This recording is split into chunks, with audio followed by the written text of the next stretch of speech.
I see that here. I'm reading the notes on the side. See, I have a different copy of it. Yeah, this Do you stuff makes want me to sense. go through any of this on the side? No, that was more when you presented it to us. Okay. This one? All right, model overview covers east and west bank of St. John Parish and can be used to guide development by incorporating proposed plans and evaluating impacts. And I'll go through some of the projects that have been identified, and we'll go through them, and then of course at the end we can have the Q&A, and then also, as I stated, when we have public input, we may identify more projects or change some of the projects. So this first project is the Captain Bourgeois Pump Station Improvement Project. This is located in District 1. There's a decommission of the Persimmon Street pump station, extending Persimmon Street force main to one of 2 pumps at Captain Bourgeois Pump Station, having a dedicated force main for each pump at Captain Bourgeois Pump Station, and increased pump efficiency.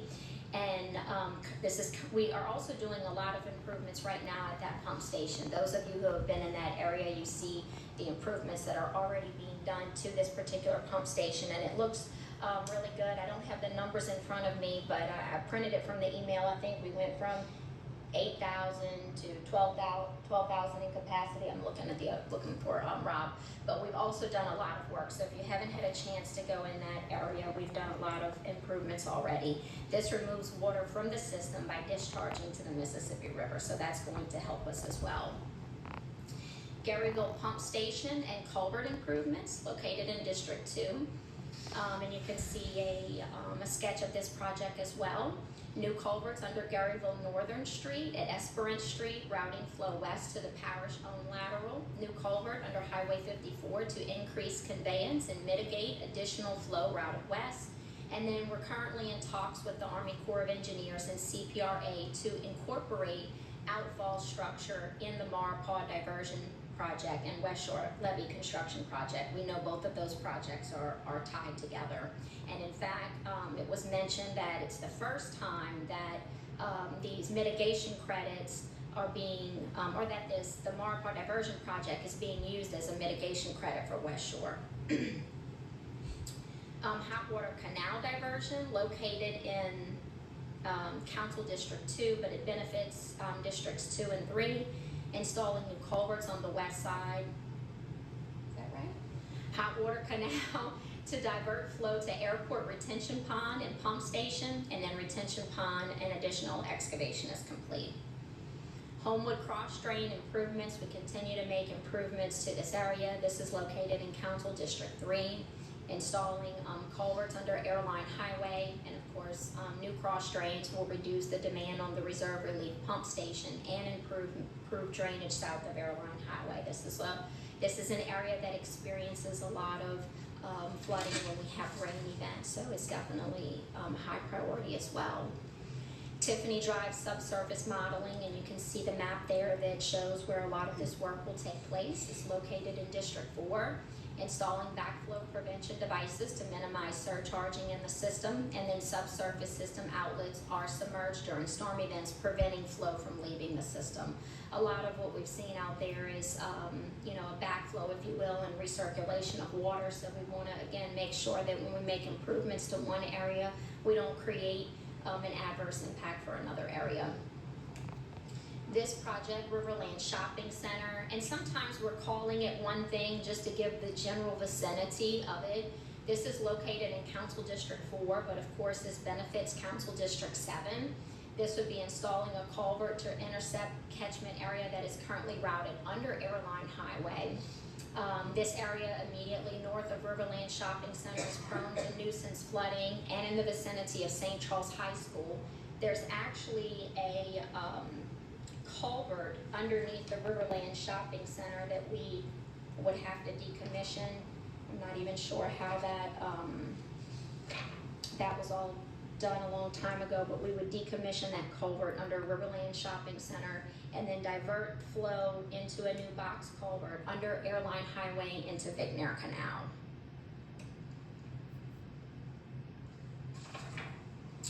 Woodland Canal Diversion Project. This is located in Council District 5, still impacts District 6 as well. New diversion canal parallel to the Woodland Canal to divert flow to the Borough Canal. Channeling culvert improvements in the vicinity of Walnut Street, increased conveyance from the south side of Airline. And then this project, there's a BRIC grant application in progress to fund this particular project. And then of course the map shows all of the, where the channel improvements are, where the canals are, the shaded area of benefit. Highway 51 cross drain. This is located in Council District 5. Again, the same map, you can see the area of benefit. New culvert under Highway 51, diverting flow from Laplace area to a Borough Canal on the east side of Highway 51.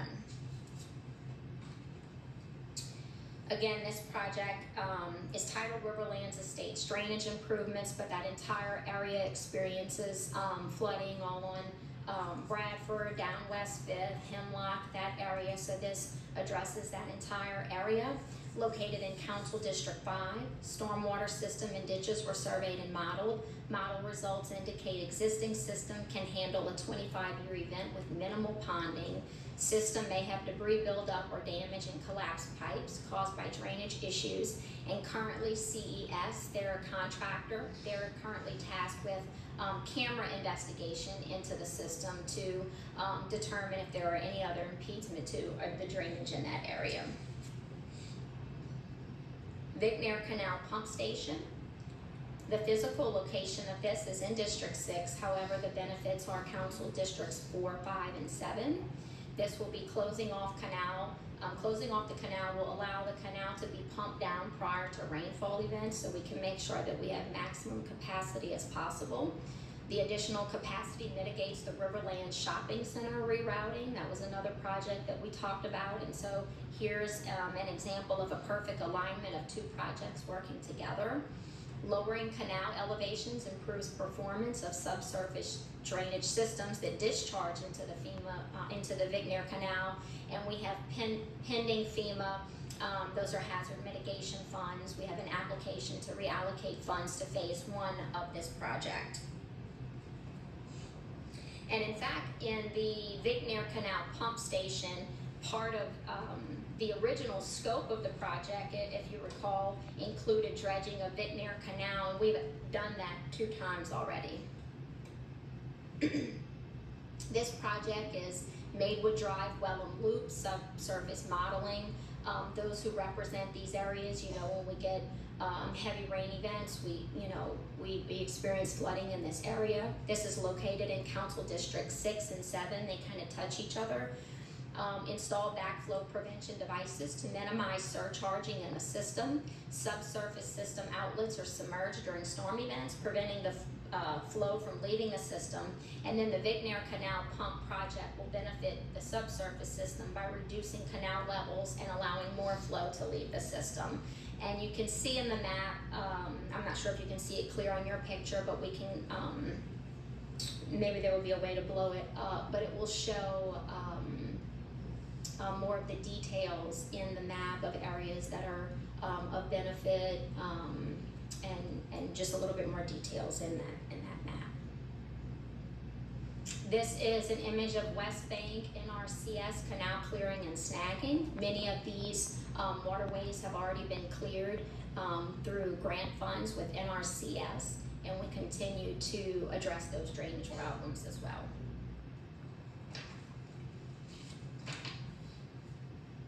And of course, future open house, date and location to be determined. Again, we will have an open house on the master plan on both the East Bank and the West Bank. We may do a third location so we can cover 2 on the East Bank, just depending on if we think that there's a need to have 3 instead of 2.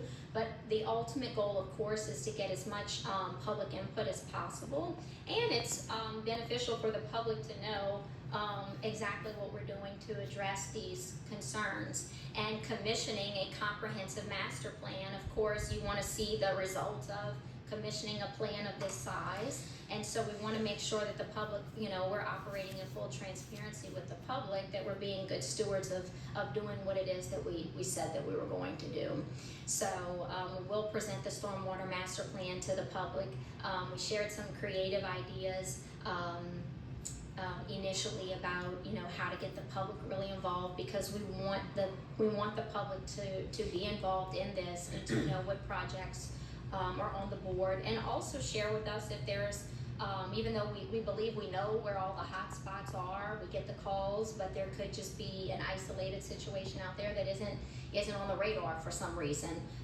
We believe we've covered it all, but again, it's best to cover more than not enough. And of course, we have our engineers here to answer any questions that are project specific. They're here, and the engineers will also be present at all of our public workshops as well. So the public will be able to engage and take a deeper dive into the master plan when we're at those public workshops as well. All right, I'll open it to questions, and I'm sure if it's technical, I'll turn it over to the experts. Yeah. Councilman Wright.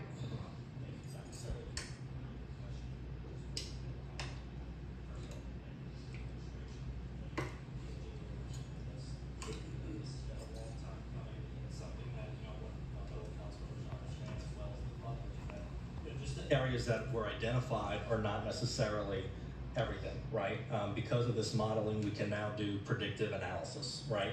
Based on hydrology data. I'll use an example. I worked with Mr. Muntz on sending him a couple of areas where I saw concern that I needed to improve, and they were actually able to go into the models to determine if that would actually truly benefit the area, or if it would prevent further problems downstream or upstream. So I think it's a much more efficient way for us to tackle our drainage issues. Certainly everything that's presented is not everything, right? So it's important to remember that when you have those individual isolated instances, work with administration, because sometimes it may be just a small fix, but using the hydrology data, especially tying it into West Shore, is going to be very powerful and very efficient for us to make a ton of drainage infrastructure improvements. So thank you. Obviously, I do have some questions later on just for other areas to identify, but great job on this. I look forward to it coming to fruition. Thank you. And another good point that you mentioned is a lot of the concerns that have been brought to administration, and we know where they are too, right? We're a small community, it's not, like we're representing such a large area, so we're familiar, but there's been a lot of work. We really took advantage of the opportunity presented to us after Hurricane Ida, that we were able to tap into FEMA funding and utilize, grant funding and federal dollars to clean out a lot of waterways that had been neglected, to do a lot of the drainage work that we need to do. You all know we just, had a change order even on the retention pond and, all of the canals that we've cleaned, the NRCS, funds that we received. So we've been actively and aggressively pursuing every grant dollar that's available out there. We don't leave any stone unturned, if you will, especially as it relates to flooding, because we know that it's a big concern that we have really, across the parish. So I appreciate the comments, Councilman Wright. It has been a long road for really all of us, everyone in the administration. They're on regular phone calls with the engineers to walk through all the projects, bring up the hot areas, especially when we have the rain events. It allows us to better identify where those hot spots are. And you all know, especially if you've kind of just even before being council members, look at the districts, this used to not flood over here, and now it does. And there's areas that maybe used to flood, and man, they don't even have a drop of water anymore. So looking at it comprehensively with the technology helps us identify, well, what's really going on, and how do we correct what needs to be corrected, again, without adversely impacting another area. This hydrology data is from both Hurricane Ida and Isaac. Did y'all have Ida data? So just for everyone's understanding, we talk about hydrology, right? It's using the data of the worst case scenarios that St. John has experienced from a flooding event. So just the significance of having that data and why it was so important for us to get this project done and updated, because the previous plan, everything has, I don't think I was even born when that first plan was put in place. So using that scientific real-time data is what's, real-time data that has actually impacted worst case St. John and what that has looked like. So just, again, thank you, and I'm excited for this to come to fruition. Thank you. Councilman Biden. Yes. I want to thank Ms. Ochoa and the administration for looking into this proposal, master plan. And the exact last time we had the master plan in Paris spent $300,000 on it. It was 2000, in the year 2000, that's 25 years ago. Now, you can have all the master plan you want if you don't do something with it. It's just written on a piece of paper. And I have that master plan at my house since 2012. In fact, we had a meeting, myself and Marvin Perlew and Larry Snyder had a discussion with them about it. And at that time, the guy told us if we do everything in that master plan, it would improve our drainage by 100%. And then I asked him a simple question: what about if we just keep everything clean? How much would that improve our drainage? Say about 80%. So we do have the ability to help ourselves while we're still in the process of improving the drainage. Now, since I've been on the board, there's a couple of spots I just can't understand why we haven't been able to do something. That's not this administration. Previous administration, for years. Homewood has been there forever, since the 80s. And they've been flooding since the 80s. Okay? So I think they got a record of flooding. And I know the problem. I don't know if they recognize what the problem is. The problem is we already have two levees. CNN Railroad, the two railroad tracks. If those things are not opened up, am I right? If they're not opened up, we have two levees already separating the parish, and we're building the third one to keep the lake water and the storm surge out. Okay? But we gotta do something, and I think Ms. Ochoa is doing the right thing, finding these hot spots and doing something to improve that and get those waters to the level we can pump it over. Okay? But I just get frustrated with the fact that Homewood has been flooding since the 80s. Okay?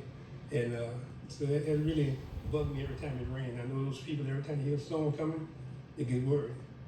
Okay? And when the hurricane coming, River Forest and those areas get very worried too.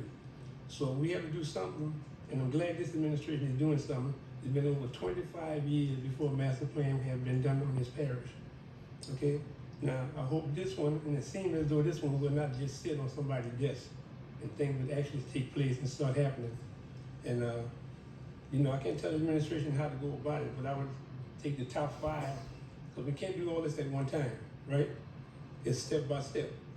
You know, so I have trust the administration that they would pick the ones as the hottest spots first and try to get that done. And you mentioned Captain Bourgeois, Persimmon Street, and Homewood. That's my opinion. Other council members may have a different opinion, but those are 3 of the very hot spots. And you recently did do some work on Persimmon Street, but we also learned something else about that. When Mother Nature come down hard, I don't care what you do, because they had some improvement done to Persimmon Street, and they still flooded this last big rainstorm we had. You know, so I don't want anybody having any false pretense that if we do this, you'll never flood again, because that's something we can't promise, but we can improve it. And I've been on this flood issue since I got on this council in 2012. And one thing I know that we can do if I ask them this question, Homewood. They have a field between Homewood and Martin Luther King Boulevard. Not Ms. Ochoa was on the council at that time. Ms. Robotham actually dug out, they found 4 canals in that wooded area. They dug them up and they opened the railroad up. And Homewood didn't flood for 4 years. They flooded again, so they tell me those canals were plugged up again. I don't know if y'all seen that. Well, I'll take you for a walk and show you. Yeah, we can follow up with Public Works to see. We opened those 4 canals, and underneath the railroad track, Homewood will not flood. Because all the water comes from the east side going west. If you're in Homewood, come from behind those houses on the east side. Yes, some of the projects, we've already started to apply for funding for. Some of the projects, we've begun some of the work that we can already do, like I said, with Vic Nair, Canal Project, we've cleaned Vic Nair. There will still need to be some cleaning and dredging of Vic Nair, but it's some of the things that we can do on some of those projects, we've already begun the implementation. You know, my goal, and you know, we've been here a long time, would be to start on implementing all of the projects and still working aggressively at some of the things that we are doing. We don't know the reasons why, and maybe, you know, the engineers could look at it, but for Francine, I remember maybe even talking to Mr. Robbie and Michael in some of the areas, Vernon, do you have water in the back of Cambridge? What about, you know, Warwick? Is there water on Warwick? And there wasn't. So we don't know if just that 3 foot of sand base where the levee provided some storm surge protection. Yeah, that helped. Some of our efforts on clearing waterways. I mean, like you said, Councilman Madair, everything that you do that's a step towards helping is not hurting. Right. And so I was really pleasantly surprised at just what we thought for Francine was going to be the same, you know, a similar scene of an Isaac or an Ida, and we didn't have that. We still had some of the hot spots that we know that had water. Another thing, and we can get into it in another conversation, but our, you know, grants folks, we've been setting the world on fire with elevation dollars. You know, I don't know if y'all see when the emails come out from FEMA, just how much we're getting. And we can have a separate conversation around that. But in instances where you do truly have that one hot spot and it's not something that you can fix from a comprehensive drainage, we are assigned, I think, 3 more today, elevation grants for homes. Of course, the selection of how properties are eligible, it's determined by FEMA, but we have probably gotten more dollars just in the last few years than we ever have. And it's just a testament to how laser focused we are. And I remember when I used that word in Edgar for the first time, and it caught Tom Malik's attention, and I said, we're laser focused. And we haven't moved the laser off of being focused on our 3 big ones, which is drainage, water, and wastewater. Well, you said something that I told Mr. Romano a long time ago. You get elected every year if you take care of water, drinking water, wastewater, and make sure water don't get in people's house, because that's what they're concerned about. Now, potholes and grass, that's secondary, but the number one thing is water. Good drinking water, keep water out of the house, and flooding. And one other thing I want to say, there's no reason in the world that along the river road we should flood. Because if everybody know anything about St. John Parish, we built like this pencil.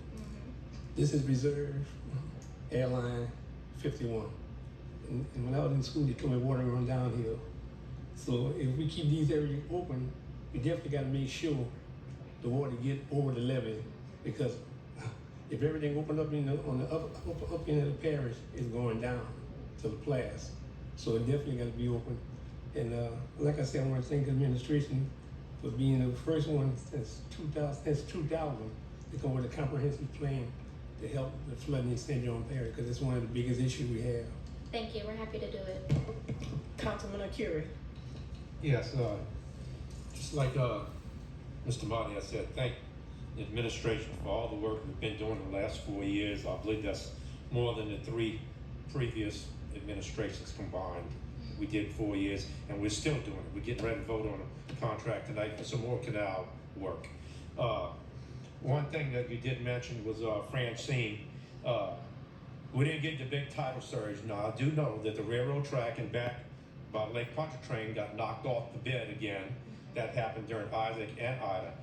And that's, when that breaches, that brings all that water on us. But we didn't get it this time because the levee in back of like River Forest and back of Belterra, it's about 7 feet high right now. So, and there's gaps in it, and that's where some of the water came through. We had water in our street, but then a couple days later it was gone. And no one flooded, no houses flooded. So the levee will definitely help us. One thing I just want to, I'm not going to go into detail about these, but Tweet also mentioned about railroad culverts, both the KCS and the Canadian National. We really need maybe some help from Washington to make sure that we can get these culverts cleaned on a regular basis, and maybe even put some box culverts in at some strategic locations. And I did notice on the presentation, they had over there by exit 209, where you get on I-10 in LaPlace, they had a culvert that's going, I believe it's tied into the Woodland Canal. I certainly hope that helps that area, because when you come off the I-10 and you're coming into LaPlace, it's constantly inundated with water there. And we really need to do something there to help that out, because it's a bad thing to see when you coming off of I-10 and into LaPlace. It's not so bad in Belterre, but 51 is like that. And also the Woodland Canal extension, I just want to kudos again to the administration. We found 2 box culverts on the south side of Airline Highway feeding the Woodland Canal, but then on the north side, it was 18-inch culvert. So it went from a 36-inch box culvert to an 18-inch round culvert. So that was a big, it was like dead bodies we found in, but we did modify both of those and got the water going. But now the Woodland extension that takes all that water that's going underneath the airline, it will divert it to the Woodland Canal. And we have a canal that goes into a ditch that goes into a canal, and another ditch that goes into a canal. So we need to make it all canals instead of ditches. I agree with you. In back of the Shady Nook Park is a big bottleneck there, and I will go to the meetings and make sure that we have everything looked at right there. Thank you. Thank you. I appreciate all of your help too, even meeting with the Corps officials. You've got a lot of institutional knowledge. I can tell you walked the area numerous times, and it's helpful when we bring that type of boots on the ground, insight to the folks who are in the room designing things. So I do appreciate all the time you take. Thank you. Councilwoman Johnson. Yes, I'd like to thank the President also for the work that have gone through with this presentation that we have for this master plan. Being the new kid on the block, having inherited a lot from the Captain Bourgeois area, the Persimmon Street area, that was a lot of the calls that I would receive during the rainy time mostly. And it was like, if you can make certain that we can have water not to come in our house, I'm guaranteeing you that we're gonna re-elect you again. So I'm happy that that is going to happen. But I'm glad that this is happening, because a number of the families have been going through this for quite some time. So thank you very much for having to see that this plan go through. You're welcome, and we've done some improvements that can forward to you in email. Actually put together just a short narrative. I meant to bring it that addresses that Mahogany Street area, and I believe even one of the properties they've been made eligible for an elevation grant that they applied for, but we have done some improvements already in that area to try and address, as much as we can in that area. Sometimes you have a property that just sits too low, and so despite all your best efforts, and then that's when we turn to try and see about elevation. But I do know that there's one property there that was approved for an elevation grant, and we've done some improvements in the area, and I can forward that email to you tomorrow. And I had some, I think it was day before yesterday, some not emails, but texts that were coming through with some people who were concerned about more or less with the railroad, the culverts there, and that was a problem for me. I had no knowledge of the fact that there was drainage that was going to the riverlands, because that's another concern that some people had in the area as well too. So knowing that these areas will be addressed and taken care of, it's very good. Thank you, and we'll keep you informed. Councilman Bailey. I want to thank the administration for the dredging of the Vignet Canal, because in my district, everyone seen what was happening then. And when you all dredged that canal, the water was going down. Even though the rain came down hard, everyone was complaining about how much water they was getting in the yard. Like you explained to them, Mother Nature. You cannot stop Mother Nature now until it stops. Now when it stopped, within minutes, every yard was draining. So thank you all very much. Thank you, and we'll continue to work on those improvements and keep you informed. Thank you, Parish President, for that presentation. And for the engineers, I want to join Mr. Mario on that tour of Homewood. It is a bad area, and I remember one time when it rained, I would sleep during the rain. I don't sleep now. The phone rings continuously. So if we can address this problem and do what we need to do for our residents to ensure water's not going in their house and they can flush their toilets, then we have accomplished something during our administration, during our tenure here. So thank you for bringing this for us. I believe, Peter, is that Homewood, is it under design? Yes, Yep. Yep. And I believe the council, you all approved when we engaged the engineering on that. So the $14 million that Louisiana Watershed Initiative grant that we received is specific to the Homewood project. So that's already, we already lit the match on that one. Good. Councilman Torres. And speaking of one of y'all about the 54 coming through, do you got any drawings or anything on that? How does that flow? Based on the model, we know. If you could come to the microphone, just so we'll be able to pick it up on the video. Seth Bradley with Dewberry. We know where those cross drains are, and we've engaged, like President Hotard mentioned, we've engaged the Corps and CPRA, and the idea here is to piggyback a pump station. So currently, Digital's working on a conceptual outfall that would be incorporated into the West Shore design, so that we don't have to, basically the parish doesn't have to wait for West Shore to get built and then come back in and put an outfall. So the idea is we get the outfall built, and in the meantime, the parish can go through the full engineering design to put in a pump station there that would benefit Garyville, Mount Airy, and Angeline. And one of the things we're looking at is getting additional conveyance under the railroad, under the CN Railroad there. It's a problem we've seen across the parish with the railroad. Like y'all mentioned, it's essentially an internal levy in the parish. Similar issue with airline in some areas. And so some of the things we're looking at is diverting some of that flow before it gets to Garyville towards 54 and doing improvements there and just getting it away from all the development and then to that pump station.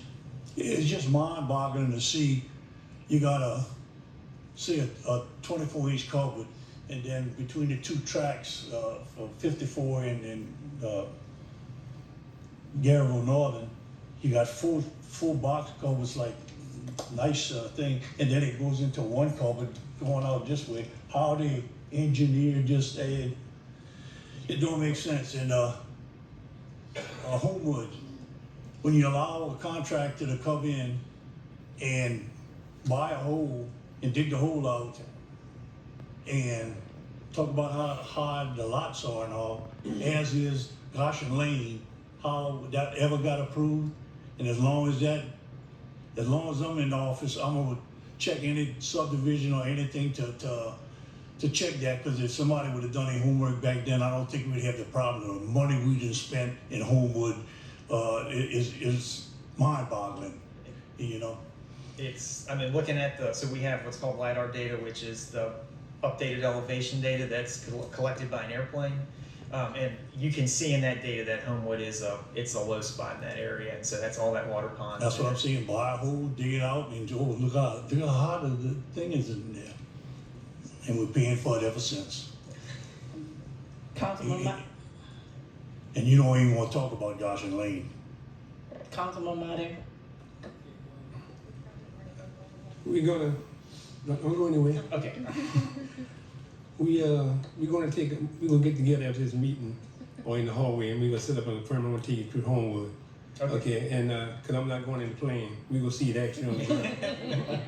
We can get on a railroad track and we gonna walk it. There's too many planes going down.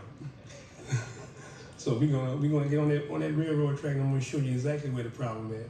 You can't see it from upstairs. Up there, all you see is railroad tracks. But I'm gonna show you 4 canals, 4 pipes that's plugged. Okay, and the water can't get out, hit the levee, and roll straight into Homewood. In fact, the last storm we had, I was with the public works director during the storm. I've never seen water climb over the railroad track and was coming into Homewood. Didn't go under, it came over, like Niagara Falls. Okay, so we got to stop that from happening. And we have to find out, you mentioned Mount Airy. Yes. That was Mayberry. of St. John the Baptist area. Nicer community, nice houses, nice family, everything. Okay, now all of a sudden, every time you have a rainstorm, they totally flooding out. So something happened over there, and I hope in your master plan you took a look at it and see what happened. Why all of a sudden, I would say in the last 2 or 3 years, my area is going underwater. Yes. That's we're hoping that pump station will address that. That Well, it might be, and we're seeing understand by pumping the water out. We got to find out why it's building up so much. The water coming from somewhere else. Councilwoman Ramirez. Nothing was really said about District 7, and we have a lot of problems in District 7, especially in Belterra Estates that's backed up on the golf course. Those houses really get inundated with water when we have even a heavy just rain, much less a storm that comes through. Is there any plans for helping us? Thank you, Councilwoman Ramirez. And a couple of the projects that we went through, they actually addressed flooding in District 7, and we can, take a deeper dive into the specific projects that we presented tonight that did go through District 7.